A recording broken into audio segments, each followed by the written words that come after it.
தமிழ் பள்ளிகள் தான் நாட்டிலேயே மிகவும் தூய்மையான கல்வி சாலைகளில் ஒன்றாக திகழ்ந்து ஒரு புதிய அளவுகோலை உருவாக்கி உள்ளன என்று கல்வி அமைச்சர் ஃபத்ரினா சிடெக் தெரிவித்துள்ளார். தங்கள் பள்ளி பயணங்களின் போது தாமும் தமது துணை அமைச்சர் ஓங்கா ஓவும் தொடர்ந்து பெரிதும் ஈர்க்கப்பட்டதாக ஃபத்ரினா கூறினார்.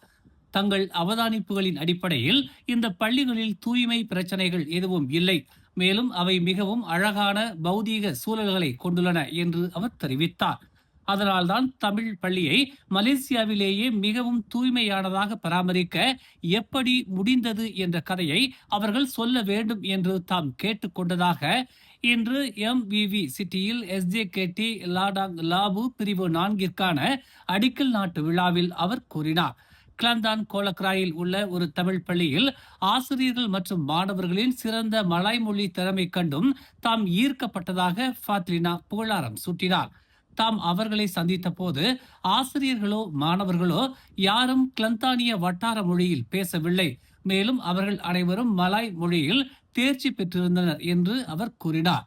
லங்காவியில் உள்ள மற்றொரு தமிழ் பள்ளிக்கு சென்றபோது அவர்களின் ஆங்கில மொழி புலமையை கண்டு மீண்டும் தாம் ஈர்க்கப்பட்டதாக ஃபத்ரினா கூறினார். அவர்களின் மொழி புலமை மிகவும் ஆழமானதாக இருந்தது. ஜொகூரில் சில தமிழ் பள்ளிகளுக்கு சென்ற போதும் இதையேத்தான் தாம் கண்டதாக அவர் தெரிவித்தார். ஆசிரியர்களும் சிறப்பான கற்பித்தல் திறன்களை கொண்டிருந்தனர் என்றும் அவர் குறிப்பிட்டார். தமிழ் பள்ளிகள் ஒரு உயர்ந்த தரத்தை நிலைநாட்டி உள்ளன என்றும் இது குறிப்பாக சமூகத்தைச் சேர்ந்த அதிக எண்ணிக்கையிலான பெற்றோர்களை தங்கள் குழந்தைகளை இந்த பள்ளிகளில் சேர்க்க தூண்டுகிறது என்றும் அவர் தெரிவித்தார்.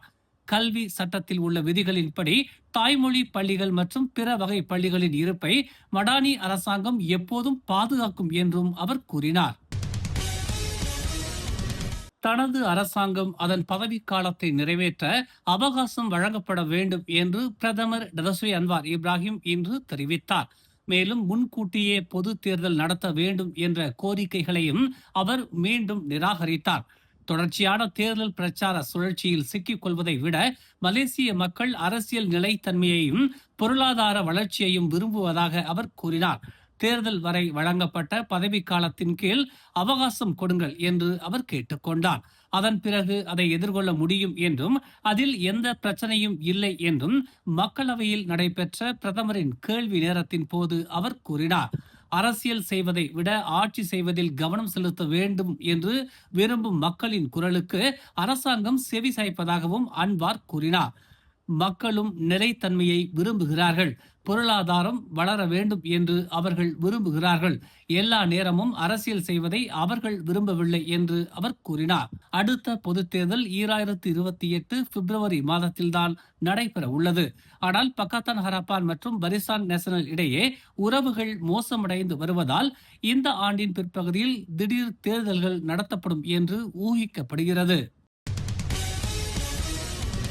மலேசியாவிற்கான தனது அரசுமுறை பயணத்தின் போது சிங்கப்பூர் அதிபர் தர்மன் சண்முக ரத்னத்திற்கு ஸ்லாங்கூர் சுல்தான் ஷராஃபுடின் இட்டிஷா இன்று இஸ்தானா அலாம் ஷாவில் சந்திப்புக்கு அனுமதி வழங்கினார். காலை 11 மணிக்கு அரண்மனைக்கு வந்த தர்மன் சண்முக ரத்தினத்தை ஸ்லாங்கூரின் ராஜா மோடா தங்கு அமீர் ஷா வரவேற்றார். இந்த பயணத்தின் போது உடன் தொழில் முனைவோர் மேம்பாடு மற்றும் கூட்டுறவுத்துறை அமைச்சர் ஸ்டீவன் சிம்மும் இருந்தார். இந்த சந்திப்பு சுமார் 1.5 மணி நேரம் நீடித்து மதியம் 12:40 மணிக்கு முடிவடைந்தது. அதன் பிறகு தர்மன் சண்முக ரத்தினம் அரண்மனையிலிருந்து புறப்பட்டார். மலேசிய மன்னர் மாட்சிமை தங்கிய சுல்தான் இப்ராஹிமின் அழைப்பின் பேரில் சிங்கப்பூர் அதிபர் ஜூலை 13ஆம் தேதி முதல் 15ஆம் தேதி வரை 3 நாள் அரசுமுறை பயணமாக மலேசியா வந்துள்ளார். ஜொகூர் தேர்தலில் பெற்ற வெற்றியை தொடர்ந்து மாநில நிர்வாக குழுவில் ஒரு இடத்திற்காக போட்டியிடவில்லை என்றும் அதனை முதலமைச்சர் டாக்டர் ஓன் ஹபீஸ் காசியின் முடிவிற்கு விட்டு விடுவதாகவும் மாநில மஇக தலைவர் கே ரவீன்குமார் தெரிவித்துள்ளார். இருப்பினும் மாநில நிர்வாக குழுவில் மீண்டும் பணியாற்ற தாம் தயாராக இருப்பதாக கெமேலா சட்டமன்ற உறுப்பினருமான அவர் கூறினார். நிர்வாக குழு உறுப்பினர்களை நியமிப்பது ஜொகூர் அரச நிறுவனத்தின் தனிப்பட்ட உரிமையாகும். மஇகவின் 4 சட்டமன்ற உறுப்பினர்களில் ஒருவர் நியமிக்கப்பட்டால் முதலமைச்சரும் தாமும் திருப்தி அடைவோம் என்று அவர் தெரிவித்தார். நிர்வாக குழுவை தீர்மானிப்பதில் பரிசான் நேஷனலின் வழிமுறையை தாங்கள் எப்போதும் மதித்து வருவதாகவும் அதனை எதிர்க்கவில்லை என்றும் அவர் குறிப்பிட்டுள்ளார். மீண்டும் நியமிக்கப்பட்டால் தம்மால் முடிந்த சிறந்ததை செய்வேன் என்றும், இல்லை என்றால் யார் நியமிக்கப்பட்டாலும் அவர்களுக்கு வழிகாட்டுவேன் என்றும் அவர் இன்று தெரிவித்துள்ளார். இம்மாத தொடக்கத்தில் 39.9 லிட்டர் ஃபென்டானைல் போதைப் பொருளை கடத்தியதாக ஒரு முதியவர் மீது இன்று மஜிஸ்ட்ரேட் நீதிமன்றத்தில் குற்றம் சாட்டப்பட்டது. மஜிஸ்ட்ரேட் அனா ரொசானா முகமட் நோர் முன்னிலையில் குற்றச்சாட்டு வாசிக்கப்பட்ட போது 65 வயதான ஹிம் மாட் என்ற சம்பந்தப்பட்ட நபர் தலையசைத்தார். இந்த வழக்கு உயர்நீதிமன்றத்தின் அதிகார வரம்பிற்குள் வருவதால் எந்தவிதமான வாக்குமூலமும் பதிவு செய்யப்படவில்லை. குற்றப்பத்திரிகையின்படி ஜூலை 1ஆம் தேதி மாலை 5:50 மணிக்கு பாடாங் பெசார் புக்கிட் கத்தேரி கம்போங் குவார் முசாங் பகுதியில் ஒரு வீட்டில் தலைமறைவாக உள்ள மற்றொரு நபருடன் சேர்ந்து அவர் போதைப் பொருளை கடத்தியதாக குற்றம் சாட்டப்பட்டுள்ளது. குற்றம் சாட்டப்பட்டவருக்கு பிணை மறுக்கப்பட்டுள்ளதுடன் வேதியியலாளரின் அறிக்கை சமர்ப்பிக்கப்படும் வரை இந்த வழக்கை அக்டோபர் 8ஆம் தேதி விசாரணைக்கு எடுத்துக்கொள்ள நீதிமன்றம் நிர்ணயித்துள்ளது. மலேசியாவின் முன்னணி மகளிர் இரட்டையர் பிரிவு பேட்மிண்டன் வீராங்கனைகளான பெர்லி தான் எம்பினா இணையர் இன்று ஜப்பான் ஓபன் போட்டியின் முதல் சுற்றிலேயே தங்களை விட தரவரிசையில் பின்தங்கிய தைவான் ஜோடியிடம் அதிர்ச்சி அளிக்கும் வகையில் வெளியேறினர்.